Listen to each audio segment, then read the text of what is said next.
The COVID-19 crisis in India has surpassed all previous records of any country.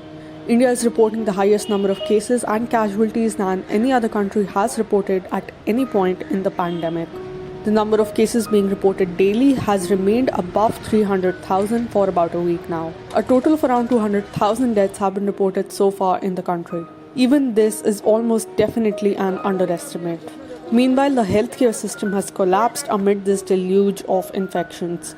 Reports are coming from different states all over the country of oxygen running out in hospitals, no hospital beds, no medicines, and bodies piling up as families wait for their turn outside crematoriums which are operating 24/7 to cremate the rising number of dead. In capital city Delhi, the situation remains grim. Most hospitals are full to capacity and many have been refusing admission to patients amid depleting oxygen supplies. The situation is similar in Gujarat, which was under Narendra Modi's governance for nearly 13 years before he became the Prime Minister. Currently as well, a Bharatiya Janata Party government is in power. The oft-cited neoliberal Gujarat model, which was one of the main planks of Modi's electoral campaign, has been an utter failure in face of this crisis. The number of cases and deaths being officially reported in Gujarat is much less than what crematoriums are stating.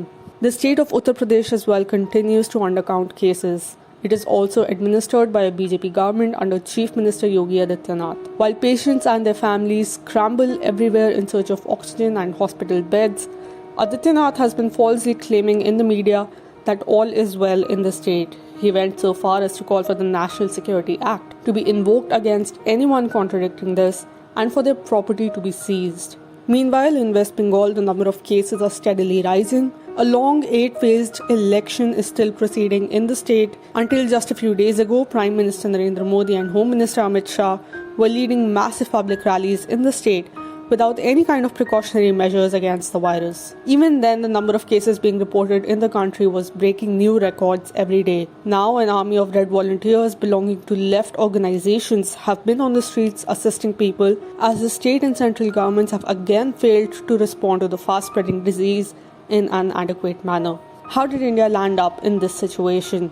It is now widely accepted that most deaths taking place today are not simply due to the virus, but due to the lack of healthcare being made available on time and lack of government's preparedness. Most of these deaths are preventable. The BJP government at the centre, led by Prime Minister Modi, had in the beginning of this year started boasting about defeating COVID-19. In his speech to the World Economic Forum's Davos agenda on January 29th, Modi said, "By managing COVID-19, India has saved the world from disaster." Because of this premature declaration of success, the health authorities let down their guard, and so did the country's people. This was despite multiple warnings to the government of an inevitable second wave of the virus, which went completely ignored. A massive Hindu religious festival, the Kumbh Mela, was held amid a sharp rise in cases. No physical distancing or protective measures were practiced, as hundreds of thousands of people congregated together, closely huddled with no room to move. A very small proportion of those who attended this festival were tested, and little to no efforts were made to trace and isolate these people as they went back to their homes, carrying the virus with them. Even as the number of cases steadily increased, the central government made no efforts to scale up oxygen production and work out mechanisms for efficient distribution to hospitals. It was only 8 months after the pandemic began that the central government started the process of building oxygen plants. Of the 162 plants that were commissioned, only 33 are functional today. Most state governments also did not install additional oxygen plants. In all of this, the response by the southern state of Kerala under the government of Communist Party of India Marxist stands out.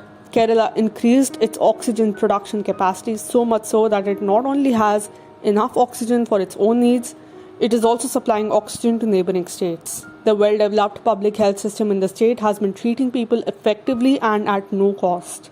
Despite the high number of infections in the state, casualties remain low. Even now, the primary response of the BJP government has not been about containing the virus, but about containing the damage caused to its image.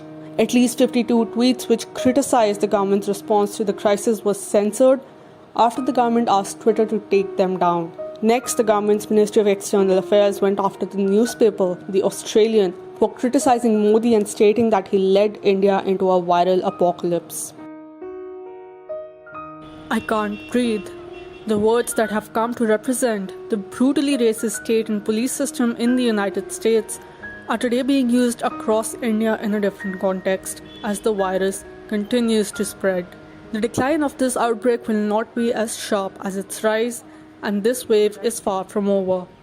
As state and central governments scramble to respond, there is no telling how many dead will be left behind.